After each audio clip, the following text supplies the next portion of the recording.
All right, everyone. Welcome to our webinar, our Coyotes Coach Chats.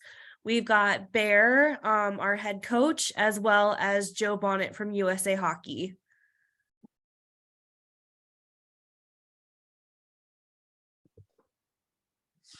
Hello, everybody. Can you guys hear me? Can everyone hear me? All right. Well, thank you guys all again for coming on. I can't explain enough how cool it is that we get to have André Tourigny kind of walk you guys through some of the fundamentals of his team and what he values as a coach, and then some of his experience as a coach. I've had an opportunity to be around a lot of professional coaches in the NHL and then junior, and then now on the management side, going to different events and different tournaments. And Bear doesn't like this, but I will put Bear at the top of that list. It is impressive to be around him. Bear, how many times did you win Coach of the Year in the O? 2 in 4 years. Two in 4 years, and didn't you win it in the Quebec League too? Yeah, and I was assistant with Patrick Roy when he won as well in the Jack Adams. All of that to say, I've been lucky to coach with a really good coach. That's what happens. Surround yourself well, and you will look good. Well, André Tourigny is truly one of the. He's just starting his NHL kind of career this will be his second year as a head coach, but it is a career that is going to be talked about, I think, in our generation. And I know that sounds like kind of hyperbole, but I truly believe that. I think he's unique. And for us to be able to have an evening to sit and listen to him talk about coaching, I know I'm excited. So Bear, thank you so much for your time. Christina, John, Mike, thanks for help setting this up. Bear, the floor is yours, and we're all eager. So after I will take my emotion back, so I will let Joe start, Okay. and then I will go after. I will have time Sorry, to get Joe. back. I apologize. Joe, That's okay. Hockey is doing it first, and I apologize. Thank you, Joe, for doing this, because That's okay. This is huge for us in Arizona to have you come on board and do this. And I forgot that you're going to do this first, and thank you so much.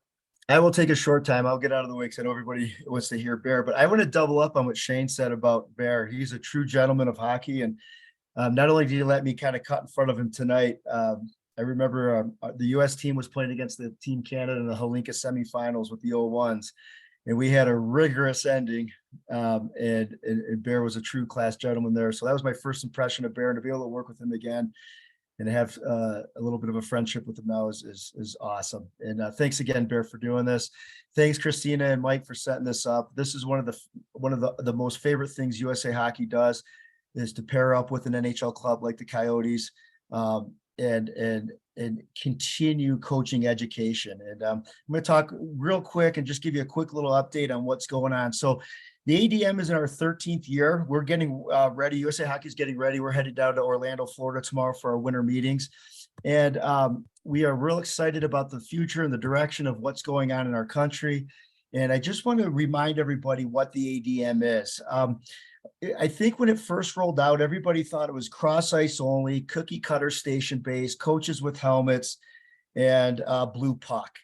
And the ADM has evolved, and our current definition, as we look back on it, our definition has kind of grew and changed over the last 13 years. And so it was created by USA Hockey, and it's now adopted by the USOC, which is very important, and it's funded by the NHL, which is very important. The ADM is a set of guidelines, and those guidelines are basically long-term athlete development. Hockey Canada has them. Germany has the 99 power play. Finland, Sweden, everybody has a long-term athlete development guideline, and ours happens to be named the ADM. But it's basically set up for optimal performance for coaching, high performance coaching, to create the optimal environment for developing players to their fullest potential. So we feel strongly that with our guidelines and our recommendations, if you have kids that want to reach the NHL, reach NCAA, reach major junior hockey, using our guidelines are going to significantly help, as well as kids that want to play in beer league and just play the game for pure enjoyment. We've had a lot of success now, and we're going into our 14th year, and things are moving along pretty well. Just real quick to share with you, we sent out a survey over the summer. We got the results back in October. And I want to share with you just a quick look at what the feedback is from our customers around our country. As I said, is that the ADM is more than definition. It's more than the blue puck. It's more than half ice. It's really a core value now at USA Hockey. It's really what drives our company. It drives our initiatives, drives our programs from a national level. And then it even seeps down into the rinks now. When we visit rinks, this is normal to see this type of training. Proud directors, off-ice shooting, training, weightlifting, right? Strength training, team building, a real nice club culture type of feel when we walk into the majority of our rinks now around the US, which we know is going to benefit hockey at the other end, at the higher end. So some of the results that we see, or that we were given feedback on, is 80% of the parents believe that hockey promotes friendships. 79%, I love this one. Parents agree with the principles of age-appropriate development recommendations. So strong support there. 91% believe that hockey is a safe environment. 96% that's an active sport. Those are pretty obvious. And then 87% believe that hockey is a fun environment. The most important statistic that came back across our desk was that 96% are likely to play hockey this season. So I'm giving the people that are on this call a huge kudos, because you're part of that. You are the front line of USA Hockey, and hopefully you're making that environment enjoyable so kids love playing hockey and have a great environment. As we move forward, as we make club visits, things that we're starting to narrow down on, I just picked 4 of them, there's a lot of them, is we're starting to look at continuing having good positive club culture. What we found is the clubs that are fixated on transformative experiences, clubs that put the players at the center of their development, clubs that basically take in the whole athlete in their experience while their time is at the rink, are not only building happy athletes, they're building loyal customers. And so we're working with clubs to be more transformative. And we're doing a lot of work as well with coach development, along with our coach and chiefs. We're taking a very serious look at, since our structure across our country is for the most part strong, how do we layer in awesome coaches? Not coaches that know what to do, but how to coach, right? How do you coach? How do you answer questions like, what do my players need? What is this drill asking of my players? What's the environment that I can create to get these kids to well prepared for the game? So we've done a lot of adult education. We've done a lot of research on how to reach coaches and try to help them out as we move forward. That's, to me, this is, if we can figure out the coach development piece, our country has a chance to really take off with our numbers. The other thing we talked about, and we're really looking at helping clubs with, is skill acquisition. What is skill? Is it just skate, shoot, pass, stick handle? Is there a hockey sense and awareness piece to it? And we used to push skill development happen, primarily at the 10U, 12U age, but now we're pushing it happens over a lifetime. And what does that look like for coaches that are on this call? And that's why we're really appreciative of the coaches that are going to take time to work with you guys during these calls. And finally, the coach constraint-led approach, coaching philosophy. Again, we're not telling coaches what to do. We're not giving out drill books. We're asking coaches to create environments that they can help their players in. Right? Modify your space. You don't have to do station-based all the time. Modify the space. Have a good intent as a coach. What do you want to accomplish? Figure out what your team needs and give it to them. And we're having a lot of success with this, with some of these directions. And we paired up with Mike Sullivan with the Penguins, and Danny Muse with the national team on this constraint-led approach. And it's more you being an architect of your team, putting your kids in a good, safe environment to let them teach and really gain information inside the game, not necessarily of the game. And I'll talk more about those types of bullet points later in this Phoenix Coyotes or Arizona Coyotes segments. So that's all I wanted to report. Again, I'm just real happy that Bear's on here. I don't want to take too much of his time again, but on behalf of USA Hockey to the Arizona Coyotes, thank you so much. Thank you, Shane, Christina, Mike, and Bear. And we're really looking forward to this series. And take it away, Bear. Thank you. Thank you, Joe. Thanks a lot. Right before you start in, Bear, I just want to remind everyone that you can type any questions that you have in the Q&A or chat box, and we do welcome you to do so, because we will have a Q&A portion at the end. So now take it away, Bear. Okay. So thanks everyone for taking the time. So today I will do a presentation where I will talk about the fundamentals of the game we believe in with the Yotes. Okay, so there I will start my video. second here. Let's get organized there. Here we go.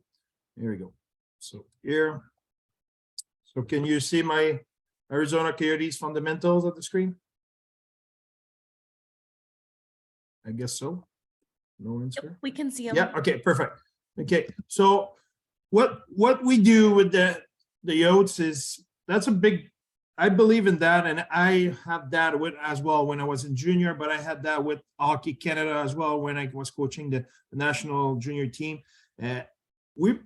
I believe if you want to have a successful structure, a successful system, you need to have your fundamentals right. So what are those fundamentals? That's what it is for us. When I was with Hockey Canada, we had 10. Here with the Yotes, we had a few ones to be a little bit more complete. But what I'm trying to do with what we're trying to do with those fundamentals is to make sure we create a link between every phases of our system, everything we do.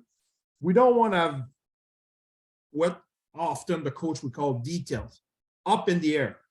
We have this detail, have this details. At the end of the day, you ask the player, what are the details? They get lost at some point. Those 5 player will insert those 3 points. Those 6 player will insert something else. And at some point, it's not clear enough. So us, what we try to do is we have our system and we have our fundamentals, and we try to have everything in there. So there's 12 fundamentals for the Coyotes. Like I said, in your team, you can have 6, you can have 10, or whatever it is. Depends about your level, but that's what it is. So for us, the first thing is to win the loose puck battles. We believe in body position when we go win the loose puck battles. We talk about creating space. I will explain it. I will have video for all of those fundamentals.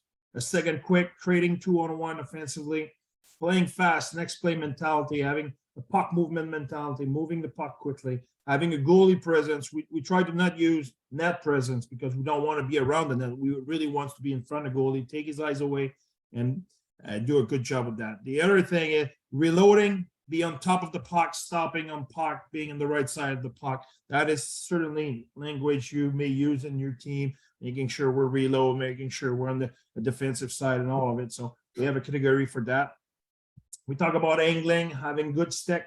We're talking about slowing down opponent. We'll explain what is slowing down opponent. It can be a body check, yes, but it can kind of using your body to get in the way of an opponent. So he has to make two stride on the left, 2 stride on the right, crossover on the right or on the left. So he needs to you kind of slow down the pressure, or you can be a situation where you run a pick on an opponent to create time and space for the puck here. So that is a different situation as well. We'll see on video.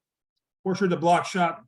We talk about discipline in the system, discipline and not taking penalty, and changing for the team. And that's important for us. When you change, you should leave your teammate in a better position than you were. So the change on the back check, or the guy that doesn't skate when he's coming on the bench, for me, it's a sign of selfishness.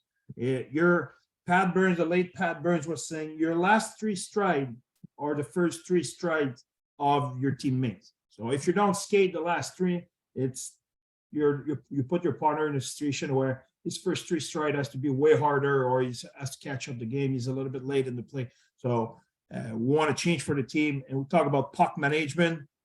We'll talk as well about puck management. Puck management is not just chip in and chip out. It's putting puck into space for a non-carrier who can have a chance to recover the puck. Sometimes it will be to hold on puck and to protect the puck and to not give the puck to the opponent. So that is something else. On face-off ready, having your assignment on face-off, the game start on the face-off. It's a little bit like on the football. It's a line of scrimmage. You need to be ready on every face-off. Don't give an inch at your opponent. If you're ready, you will win more face-off. Your center will feel better about themselves. So before I go with all the video, I just want to say to everybody a little bit of my background. When I started coaching, I was 20 years old. I was my last year junior, and I started coaching. So I started Pee Wee, and I made my way quickly to the rank and all of it. But in 2000, I have 2000 born twins boys. And in 2013, I was coaching my boys as well. I was coaching junior, and I went in the Pee Wee tournament in Quebec, which is a well-known tournament. I know a lot of you will know that tournament. So it's not like I did not coach minor hockey, or I don't understand your reality, or I didn't been there. I was there. And when I was coaching my kids on the Pee Wee team, we did not spend any or barely any time on structure. Well, we spent a lot of time on fundamentals, making sure we were managing the puck, making sure we're winning loose puck battles, and all those details. I think that's the fundamentals of your game. And if you do that, you cannot have a bad system. It's impossible.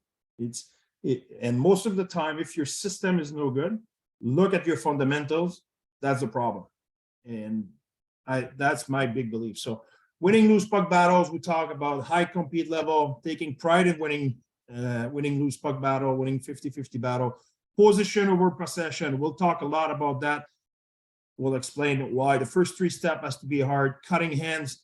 So basically it's putting your hips in the glove of your opponent to gain your body position, to have position over possession, counter hit, and those kind of things. So let's stop talking there and show some video here. Whoops. Show some video there. Whoa. Okay. Let's kill the ball. Okay.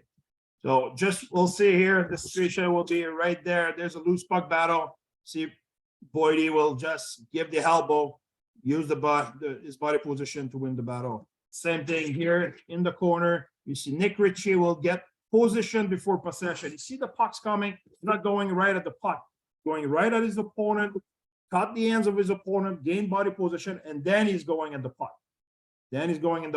He's a strong man, win that loose puck battle, but that make a difference. The way I explain it to our player all the time is we won the puck.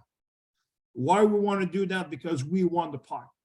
When we're playing defense, we need to play good defense. We need to be good on our fundamentals because we want to recover the puck. Offensively, we need to do the right thing so we can hold on puck, we can possess the puck. So that the action of Nick Ritchie just did give us possession of the puck, and now we can play in the ozone and think we're really good because Ritchie did his job.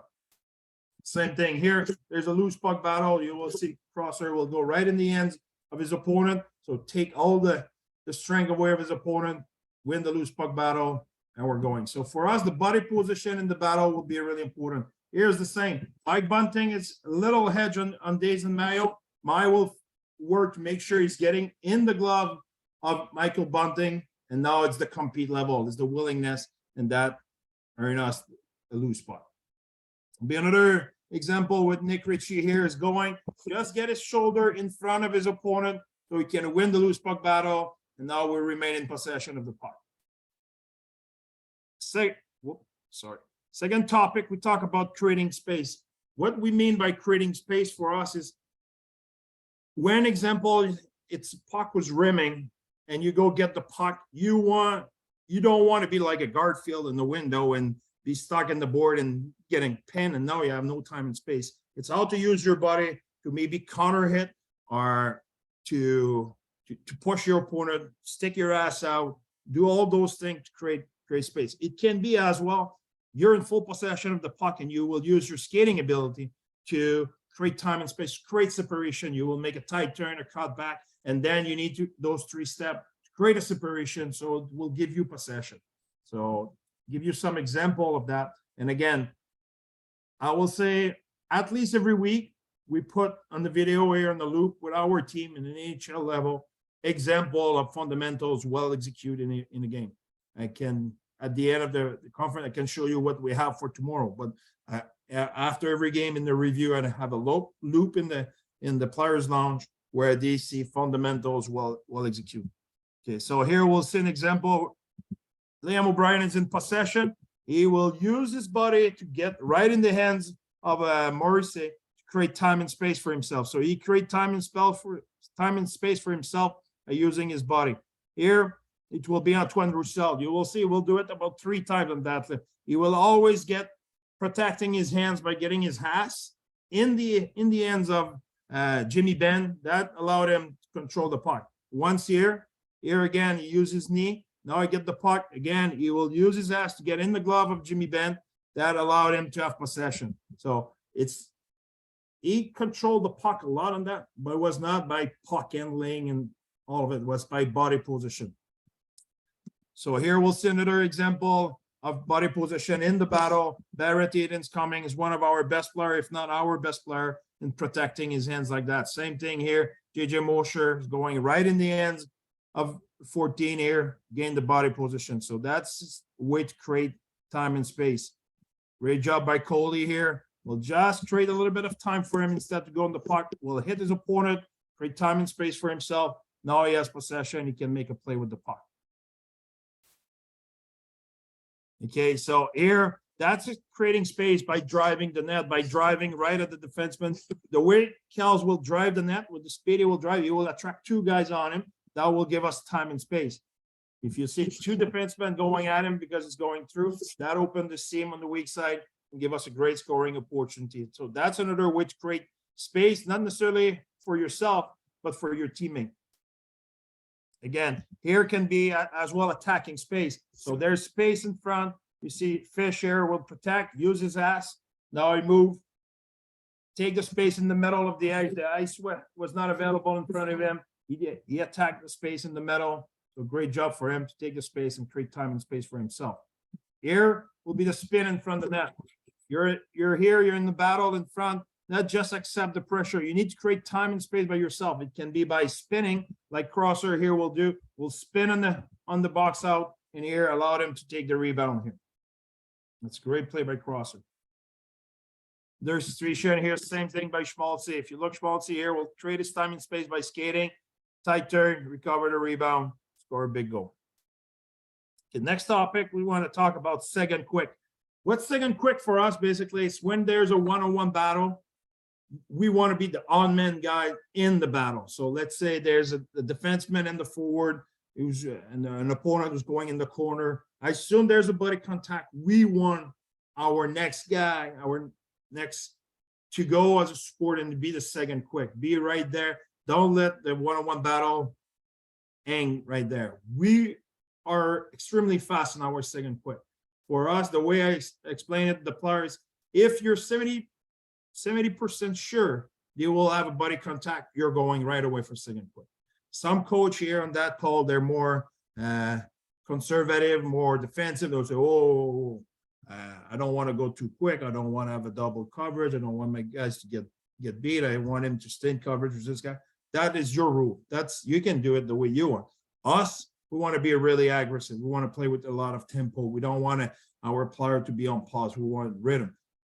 I'm not saying it's better or other system or not as good. No, there's other team in the league who are really more conservative and they are patient and they're really successful. It's just that's the way we want to play. We want to be really aggressive. So you can adjust that the way you want, but you will see on those clips, we're really aggressive. I see we feel it's a one-on-one battle. Boom, the second guy's going right away. Soon we feel we'll have a buddy contact. That's the first part here where we talk about second quick. The second part, we talk about trading 2-on-1s. That's offensively. We never want to leave the puck here at 1-on-1 with an opponent. We want always be there in the sport, always be the opponent who wants to be a second quick. We want to be there to, on the entries or all those situations offensively. So let's go with some video so you can see some video, please. Please, some video. There we go. Whew. Nope. Okay, do it again. There we go. Whew. Okay, so here we'll see a situation. As soon you recognize, okay, that's a one-on-one situation. We want this guy to work really hard to get there. We don't want them to beat us in that pile. So here, really good job. We're jumping right away. That allowed us to recover the puck and be able to make a play. So that was a really good play by Barrett Eaton. Here will be another situation. Soon you recognize that situation. You need to be on your horse and get right away in the battle. Great job, great second quick. Give us the puck and we're out. There will be another situation. Example, this year, we're even more aggressive on that situation. We really want to cut the hash mark here. That's in our angling philosophy here. We'll see it. And I assume we have a tight turn. We want the second quick to go right away. So we want to force the tight turn, and I assume there's a tight turn. Boom, we're going. So this guy has to read that. But those are clips of last year. It's not exactly the way we play. So we're at 8-10 here. Battling. I assume that battle, you see Lyubushkin went right away, recovered the puck, and we're out. So here we'll have another second quick situation. Soon this guy fell here. There's the battle. He's going. Good job by Coley. Get the puck. Now we're out. Same thing here. I assume you sniff that battle. Boydin is on his way. Give us an edge. Recover the puck. Now we can make play and play some offense.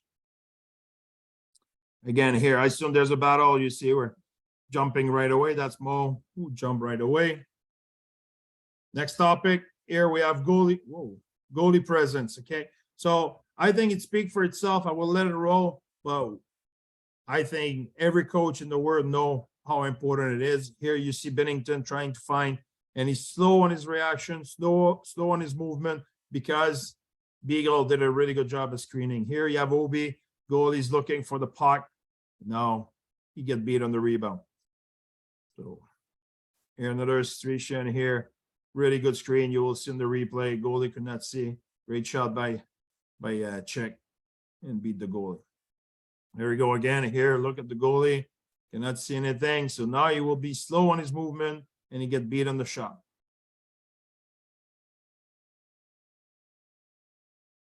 There we go. Again here. Great screen. Goalie cannot follow the puck, and it's a goal. So all those clips, you saw that before in your life. So I will go a little bit faster at the goalie presence, but there's a lot of good ones. There we go. So next topic, we talk about reloading, be on top of the puck. So work away from the puck. That is a really, really important topic. We talk about that every day. The most important guys is the guys away from the puck. And when you look in the minor hockey, it's your biggest battle. The guys away from the puck, they don't work. Sometimes you have the first guy will back check, the other two, they will back check, kind of back checking. To make those guys work away from the puck, the same thing. You're playing down low in your zone. Your wingers, they don't have popcorn, but it's almost, they're right there in the slot and their stick is in the air and their knee are not bent. They're not ready to be in the action. They need to work away from the puck. They need to have that intensity so you can be fast in the transition. So here we'll show you a few examples. Hopefully that video will get going a little bit. There we go. There we go. So here we'll see a good example. Fish here will just miss on that puck. His reaction is great. He allowed him to stay in the play here. Made a bad pass and right away he stayed on puck. So he take the puck away from Domi just because he stayed on puck. Here will be same thing for us.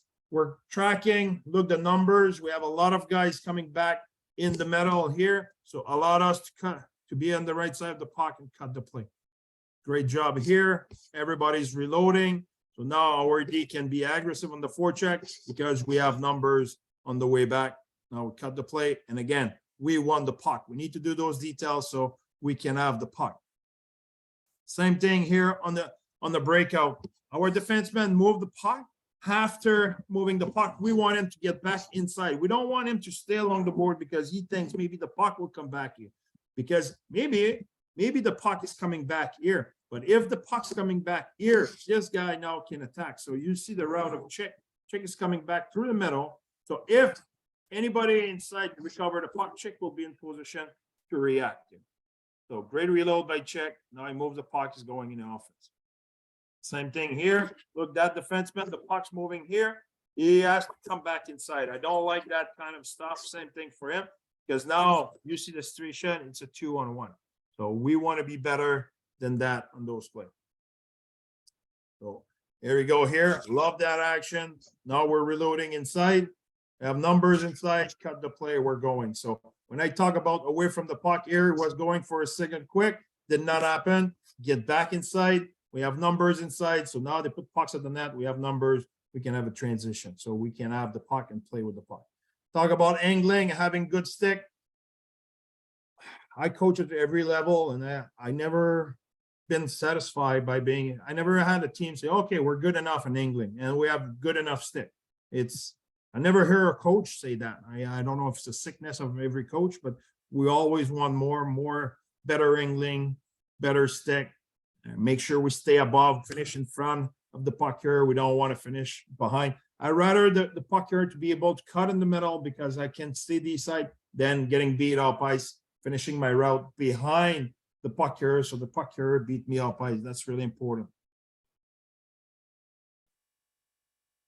There we go. So here, good angle with a good stick. Great job by Boydie. So trade the separation, great hesitation. Now we can go in offense. Here, Biggs will apply good pressure, good stick here. We're on our way back. Great work, great angle. To score a big goal. Great stick. I love the stick of Crosser here. We knew they want to play in the middle. He has good stick. Cut that seam in the middle. And here we go again. Now we're going stick inside, applying pressure. I want a better stick than that, but like I said, that's the life of a coach. Always one more. Okay, Galley here's coming. Cut the ends. Finish in front of your target. Never behind. Don't want him to finish in the back pocket of this guy. I want to finish in the glove all the time so we can cut the route of this guy. And now we slow them down.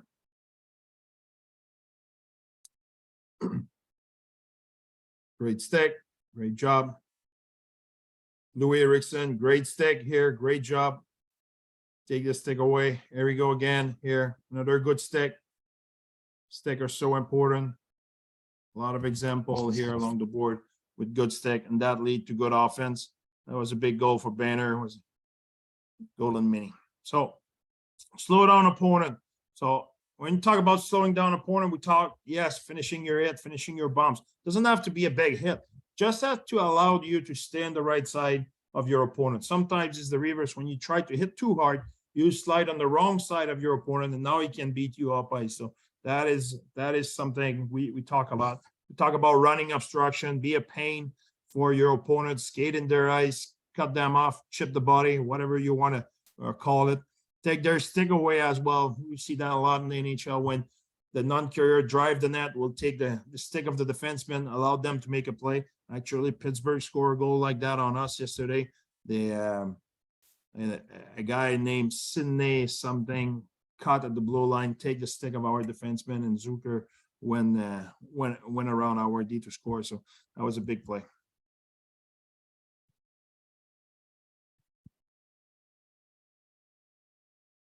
Go. There we go. Here we'll see a few situations. First of all, really good gap, really good job here. Now just run a little bit of obstruction, give enough time with Libushkin, get the puck and make a play. So again, it's working away from the puck. Okay, maybe you're not the guys who will go get the puck, but your work just started. You see Louis Eriksson here away from the puck, will make 2-3 strides, just slow down the pressure enough so Cam Deneen can skate with the puck. Same thing here. We'll see great effort by Dyson. Give time to Ghost, make a play. And there we go. We're out of the zone and we have some speed. Great play here. Galley, skate in the ice of his opponent here. Great job. Just skate in their ice, chip the body a little bit. Same thing for Chick. So that allowed Bush to skate with the puck. Great effort here by Kells. It's coming back. Puck is down. We'll just chip the body a little bit on his opponent. So allowed us to be first on puck and make a play. Here, there's a little bit of everything. Here you see Kells. It's not for him here. He knows the loose puck is coming from Mosher. He will just skate in the ice of Anderson. So allowed us to be on puck, and that allowed us again to play with the puck, to have possession. Here we go here on Brady. Good obstruction, so we can go on. Neutral zone forecheck, same thing here. Louis will make the effort so our D doesn't get run. And there we go. That give us an easy breakout. Those kind of effort you will do away from the puck would allow us to have the puck and will allow us to have some offense.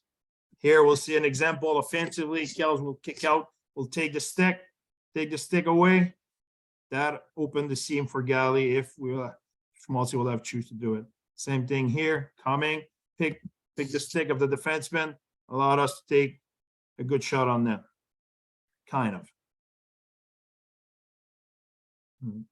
Okay, block shot. I think that's it. For me, that's the key one here. When you say shots your block hurt less than the one you don't. And I think if you can sell that to your team, I think it got a great bonding effect on your team. I think everybody's proud. I don't think it's what's most fun in hockey, but I think you need to do those kind of things if you want to win. So I have plenty of example here of block shot, but I will pass quickly on them because at the end of the day, it's a block shot. It's not a technique. It's not something you need to see on video to be able to teach your team. It's something, if you believe in it, you can teach that. Okay, discipline change for the team. We'll show a few examples here. Okay, we just talk about change up here. Place the puck in a good space. Don't change when you're in defense. Here we're in offense. Put the puck in a good space. Change. First guy's going wide, taking the space. And now in our structure, neutral forecheck, we have our two guys in the middle, and we can put some pace on them, and we have good numbers. It will be another example. Puck's going out. We're going right away, taking the weak side away, slowing down our opponent, and now we get in our neutral zone forecheck structure where we put a little bit of pace on our opponent, and we have a good wall. There we go. Here's an example. We did not secure the puck. Okay, OB tried to chip the puck, but they recovered the puck, and we need a change. So our first two forwards in 1D will go change, while OB will stay on the ice. We'll slow down our opponent, and now when they're low enough, we will complete the change, and the rest of the cavalry will go in. So that's a good change for the team. That's a great job. A little bit the same here. This guy, here's Galley, will stay on the ice. It's not Galley, sorry, it's Crosser. Stay on the ice, slow them down. Now the cavalry is back, so you will complete the change. So those are the kind of thing or unsung in the game, but really important. Good job.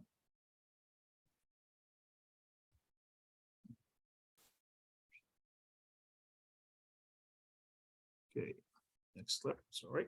Puck management. Okay, so I talk about it a little bit early on. It's not just about chipping the puck out and flipping the puck in the neutral zone and NHL breakout, glass out, that kind of stuff. It's to do it with a purpose, making play with the puck with a purpose. If you can pass on tape, that's what you want to do. But here in that example, we can't. We have no option. Boydie will find the speed and will put the puck for the speed. Here, the speed is coming. So that is a kind of an indirect pass. Great play by Boydie. And here we recover the puck. Next play here with block shot. Put the puck in the space for Schmaltzy, who's coming, and that will have good results here. Great play. Great job. But that's sometimes the best play is the simplest one. Here, great job. Protect the puck. Low, high. Put the puck in the net. But here it's just a matter of protecting the puck for a little bit on the puck placement. And now we can play low, high and keep possession of the puck. Here we'll have a good example with Crosser. Here we'll cut the ends, protect his hands. Great job. Put the puck in the space. That's his good puck management. Same thing here. We're not throwing the puck. Strawley, take his time. Wait. And now it changed point of attack because he knows we have Flyer on the other side. And that allowed us, again, to have the puck because the goal is to have the puck. Here's the same thing. Karts is coming. He has no passing option, safe passing option, but he will put the puck in the speed where we have guys who are coming with speed. So allowed us to keep possession of the puck and here to have two great scoring chances. Here's a self chip. Great play by Karts. And again, allowed us to have the puck, allowed us to possess the puck so we can play in the offense. Great job here, driving, trying to pick up the stick. Did not happen. So good puck placement. Great job by Crosser on the support of Kels. Okay, face-off ready. Again, if you look the intensity, I'm still coaching the NHL, and I always look at the intensity of the player on the face-off. You look at junior hockey. or NCAA hockey and look at NHL, how intense the guys are on face-off. It's unbelievable. We all get mad sometimes as a coach, as a fans, because the ref pulled the center or the player moving too quick. But at the end of the day, that's intensity. That's being ready and being ready for the line of scrimmage. So here, ready for their play. Good job by ladder, good stick, good block shot. So can go on and on strategy on face-off, but that's not the point. So I don't want to take too much time on those kind of things. Just before I finish, I just want to show a few drills we use in our practice, so that will give you an idea of stuff we do and to work on our fundamentals. So this one is just a shooting drill. We start a player here. We have coach in the corner here, and this guy will take a shot, go recover a loose puck, and the second guy will just take an angle on him, put his ass in his glove, pick up the puck, not pick up the puck without a body contact. You need to finish your ass in his glove. Then you pick the puck, and then you go take a shot on the other side, and it's continuous. So just give you a little look. Here we're coming, taking a shot. You see the second guy who's coming. Good angle, good stick. We'll finish in his glove, just a little body contact. We're not trying to kill the guy. It's a practice. Same thing here. Just finish in the glove, get the puck, and we warm up the goalie. That's an example of a drill we use. Just instead to just go up ice and where just go up ice and take a shot. Here, I don't like the camera angle, but it's a drill we do quite a bit. Okay, it's a continuous drill. The drill is going here. It's an overpass. Make a pass at this guy. This guy will be a tracker. This guy will be a puck carrier. Here we have 2D. So there's a few things on that drill when we talk about fundamentals. When this guy will get the puck, first of all, we always have only one guy outside us, always on our tracking. So we want to reload, we want to occupy the metal. It's one of our fundamentals. So that D who's here, his first step has to be towards the metal. His partner will come towards the metal as well. If the tracker is late, then the tracker will come back towards the metal and the D will squeeze outside the dots, but always one outside the dots. So it's either the tracker or it's a D, not two guys. And then from there, when this guy who has the puck will chip the puck in, he will try to go for a check. Now we need to cut him off. We need to slow him down. We need to chip the body. We need to skate in his ice, make sure he cannot apply pressure on the puck here. I will let it go. Here, puck's going up, pressure. Great job on the back pressure. Great job by the D to reload. Now he chipped the puck. Here we slow him down. We have a body on him. We'll move the puck. Look at the angle of the D here. You cannot see the play, but you see that D reload in the middle right away. Now the tracker is late, so the D is outside, but the tracker is inside. And now after the dumping, we tried to slow him down. Great job here. Move the puck over, move the puck, and it's continuous. So here, this guy is late, so he needs to get back in the middle. The D will take him, and on the dump, et cetera, it's always the same thing. That's here we have another drill, or it's a low 2-on-1. And it's just to have some reps. Sometimes we want drill with some reps. How do you want? I am a big believer in the 2-on-1 should be played like a 2-on-2 in the sense of your goalie needs to know what's going on. It's not about two offensive guy and one defensive guy who hope to cut the play. You need to give some information to your goalie. Your goalie should be predictable for him. You should know which guy you will take and what we're trying to give and what we're trying to take away. Because at the end of the day, your goalie is 70% of your team. And if he doesn't stop the puck, is 100% of your problem. So don't forget to think at your goalie. Your goalie is really important. He needs to know what's going on.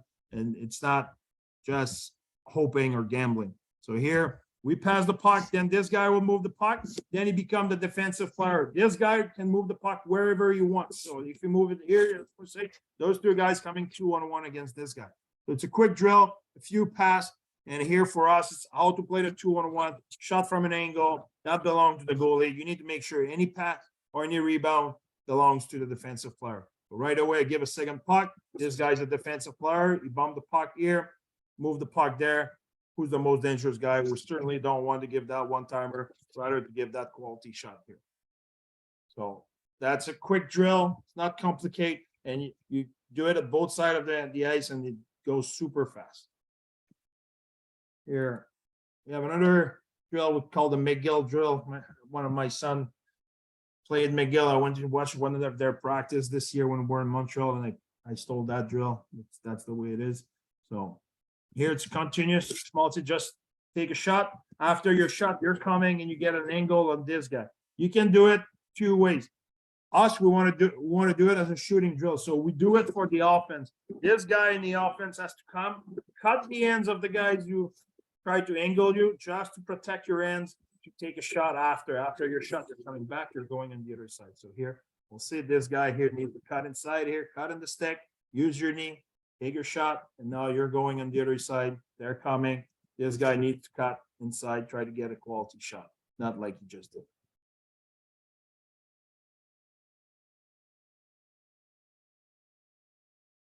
Another example here, we call that drill the pork chop. I don't know why, don't ask me, I stole it from someone else. So there's three different stations here.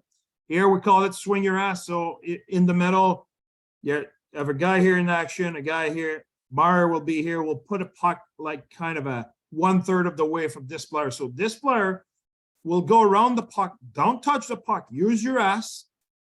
This guy will try to put pressure, use your ass. If this guy is really quick, with your stick, pick a stick, use your ass, protect the puck, and then it's game on. It's puck protection. Here, we're working in a situation, a one-on-one in front of the net. It's a shot. It's a one-on-one body position. Then we'll rim a puck along the board for behind the net. The first guy has to get the puck. The second guy's trying to apply a pressure. And here we're trying to play 2-on-1 and make a pass in front of the net. So what are we trying to do in our fundamentals? Here in the middle, is create your space. Here, it's the same thing. Here we're trying here to kind of push this guy, spin around, try to be available, take the rebound. And on the rim behind the net, it's the same thing. Don't go right at the puck and get hit. Shield your opponent, keep him behind you so you can get at the puck and have some speed, work on your edge work. So let it roll. So here, there's a shot on that. Work on our box out, goalie presence. Now look here, he's trying to shield his opponent, trying to keep him behind him, slow him down. Now you go get the puck and you will try to feed this guy in the line here to have another shot on that. And during that time, if you watch what happened in the middle, you can see Mario's in the middle here. We'll leave a puck. So this guy's job is to go around that puck, take the stick away of the white guy. Here he's going, he went on the wrong way, lose that battle. But that's the objective of that drill. So hope it to help a little bit, to show you it's not, you don't have to do 5-on-5 to work on fundamentals, and you don't have to always have a full ice to work on really important thing in hockey. I'm a big believer, like I said, not long ago I was coaching Pee Wee. As a coach, we love the big ice, we love all of it, but we can be creative, and I'd rather to have more ice time on a half ice than having less time on a full ice. And I think there's a lot of things I showed you you can do in a half ice, and a lot of fundamentals you can work on a half ice or in a full ice.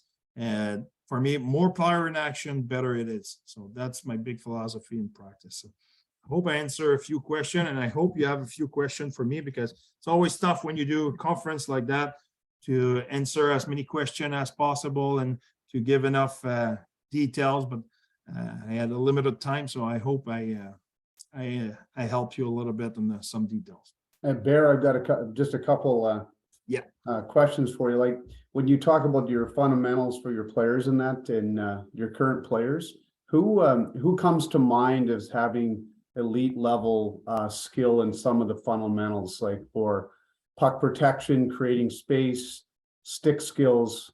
Barrett Eaton, no doubt. Really? Barrett Eaton is the best to create something out of nothing just by body position.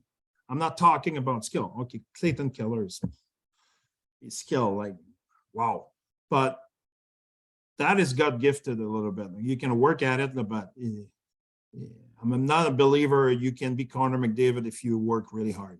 Sorry, but there's a part of it that's God gifted. You can improve what you got, but you cannot you're not God. Like you won't decide the level of talent you have. You will maximize what you have.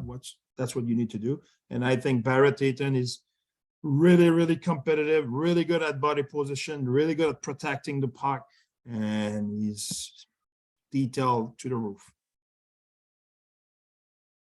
And my other question is just with some of the guys in practice and preparation and stuff, does anybody stand out in your mind as being the consummate pro, and some of your older veteran guys and stuff, like the way they prepare for practice, the way they go through it, and leadership abilities?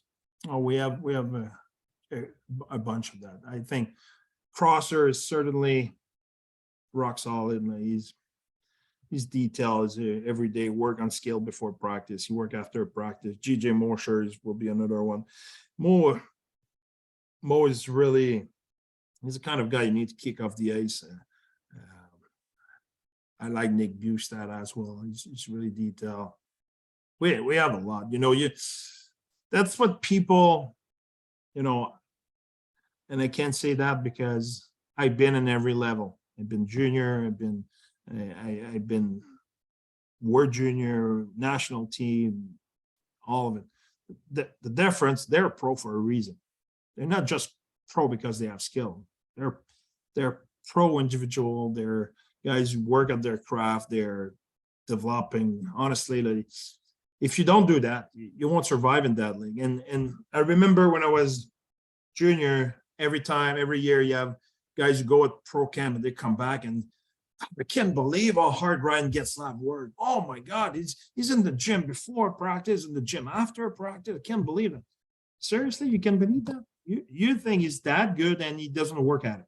That's always blow my mind. A junior player could think those guys are just good because they have talent. No, they're pro. They're pros. They prepare themselves.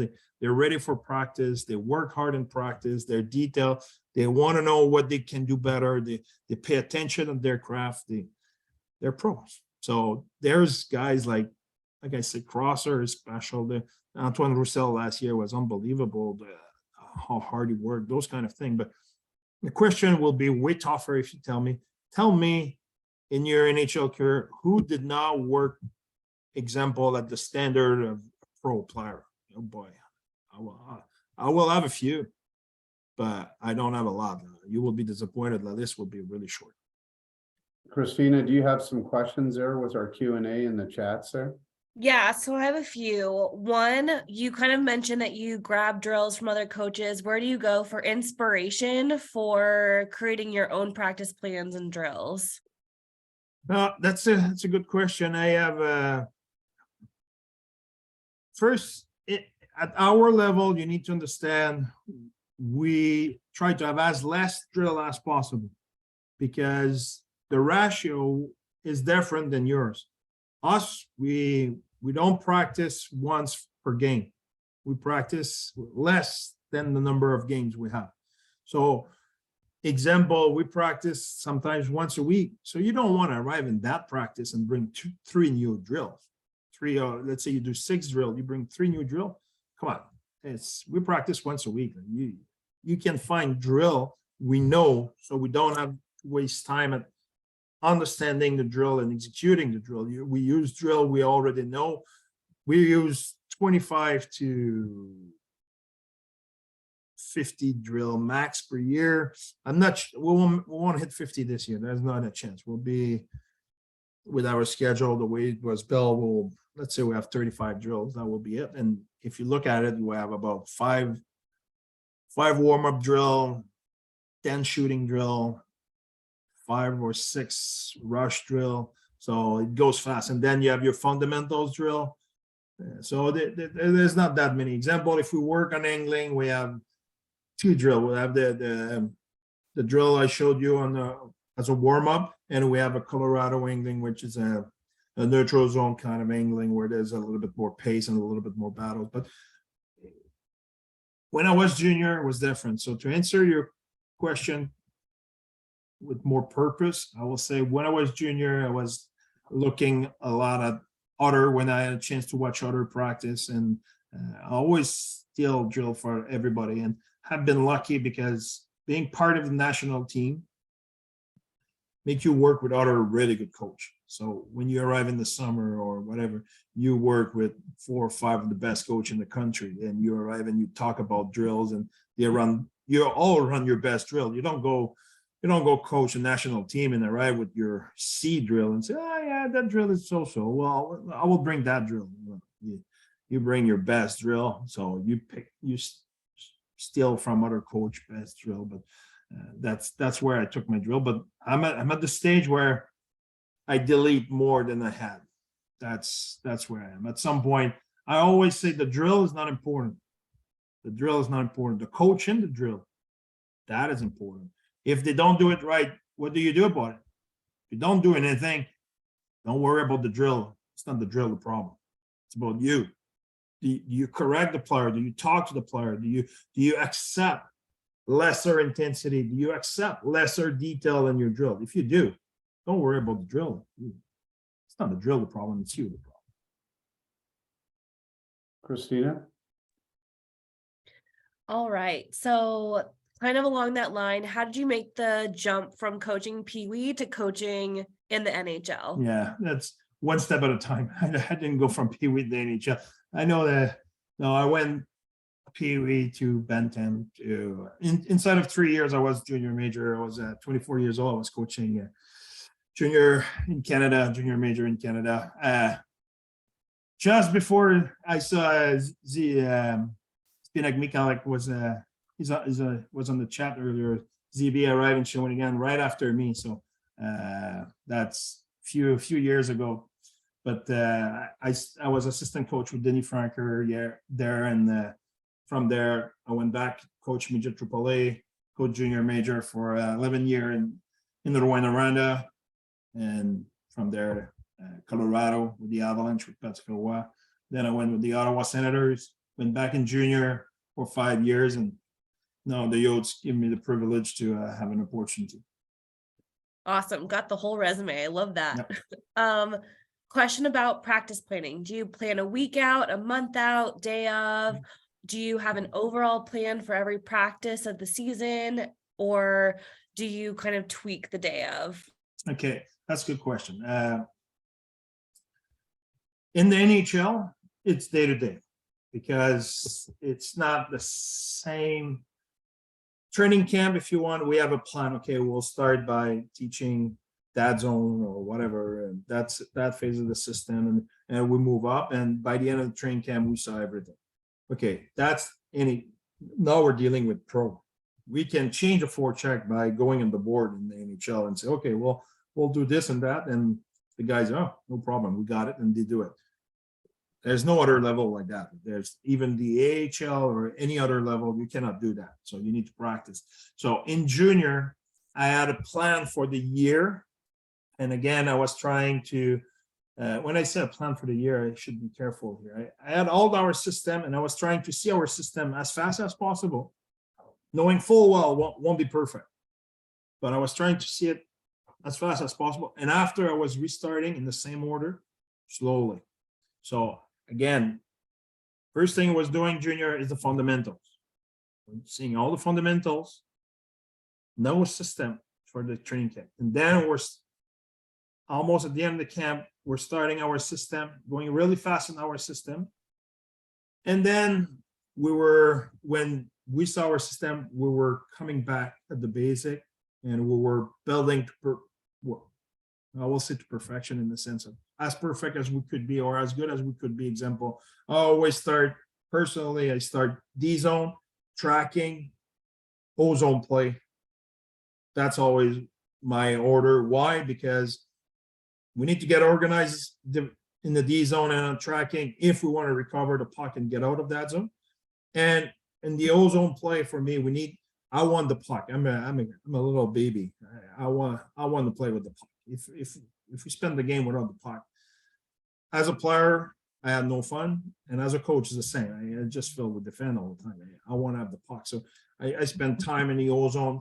For me, in the O zone at that stage early in the season, it's more about how can we release the pressure, how we can keep possession, a little bit of structure, so we can hold on puck a little bit. Best the defense is the offense sometimes. So that is the way I do it. But then to answer your question correctly, when the season's going, it's week by week. So example, junior, we just play on Sunday, whatever. After the game, we'll meet with the coach and say, okay, what's the priority should be this week? And we always start by reviewing our fundamentals.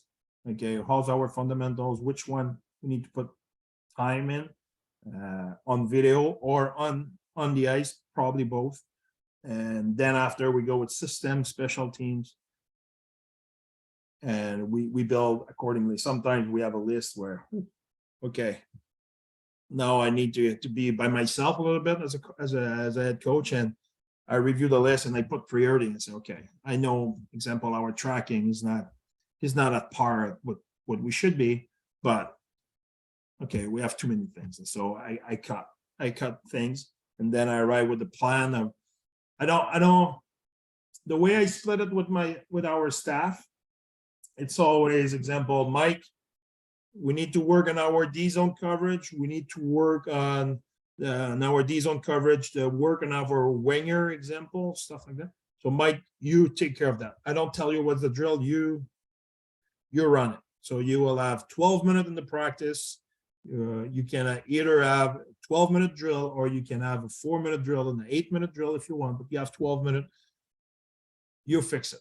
So I've been assistant coach a long time as well. And that's the way I like it as assistant coach. Now I'm excited. Okay, now I need to fix the D zone.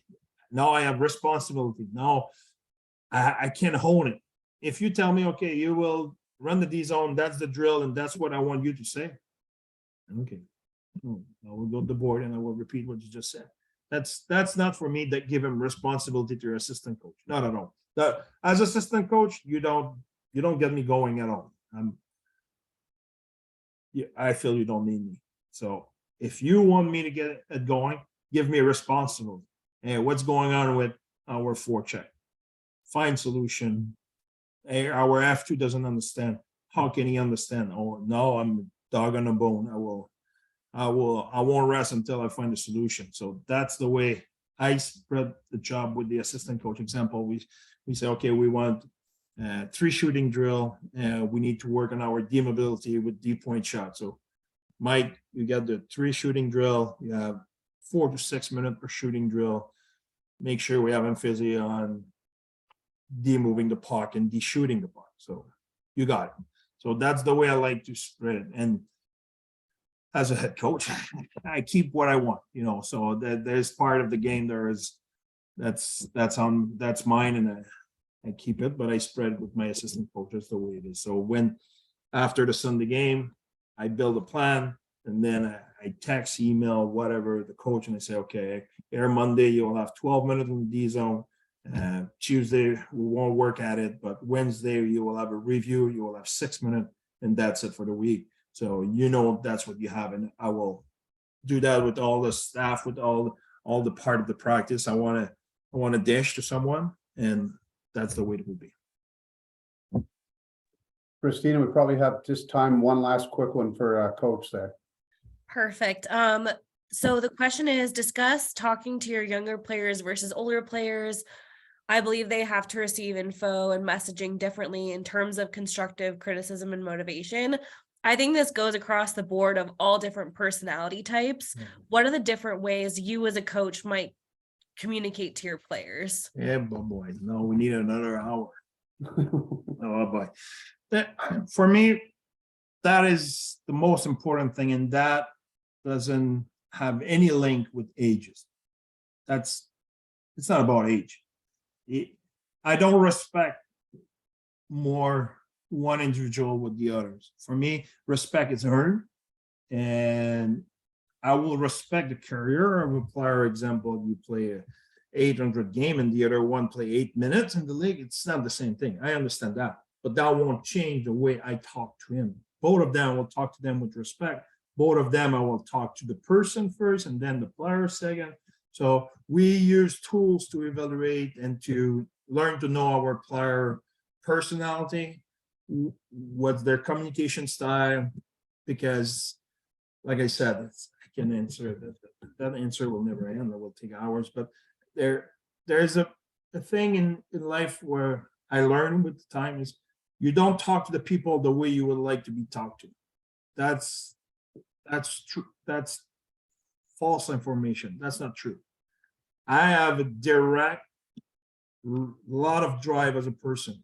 You can go at me and say, Bear, wake that up and kick my ass, and you got me. I'm on. I do that with, I will take Shane Doan. Don't ever say, man, what's your problem? He won't process the information the same way. He has a different personality. He's an influencer. He loves to have fun, and he loves people and everything. He's just different. So I need to talk to him the way it will resonate with him.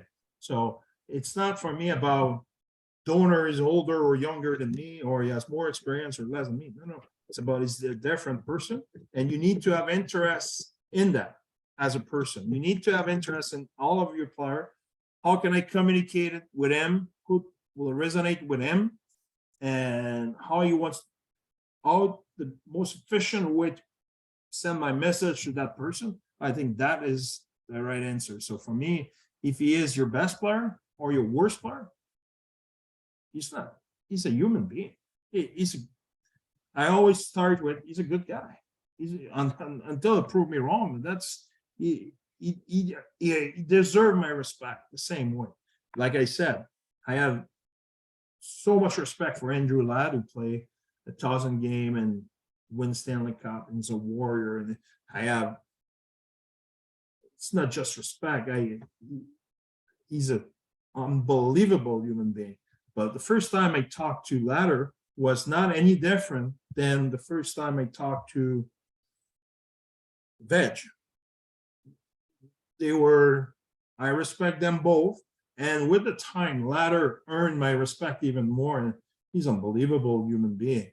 But at the beginning, I did not know Ladder. I did not know if it would be a good guy or a bad guy, or if he was all in with us or not. I did not know, but I approached him with respect and made my own conclusion from there. Amazing. We appreciate your time so much, Coach. It's awesome. Donor, are you still there to wrap up for us here? Let's see if He's not. there he comes. Yes, I'm still here. Thank you, Bear, for saying the nice things about me too. I appreciate that, saying that you think that I'm an influence. If I knew you were on the What's call, that? I would have destroyed you, but I thought you were already gone. He tricked me into being the team builder a couple times when I realized that that's what he does. So, but thank you so much, Bear. Appreciate the videos too, because the videos go so far with being able to understand what we're going to be able to do as coaches. So thank you so much. Thank you for coming on and giving so much of your time. Bear had 4 games in 6 different cities in the last 6 nights. So that's not a bad little run he's been on, and for you to come on and do this for us, really appreciate it, Bear. Thanks to all the coaches, to Joe, to Christina, and to obviously to Mikey. Thanks so much, guys. Appreciate you all being on. Okay. Thanks, Bear. Appreciate it. Good luck. Thanks, everyone. Thanks for having me, and all the best at all the coaches. Thank you for doing that.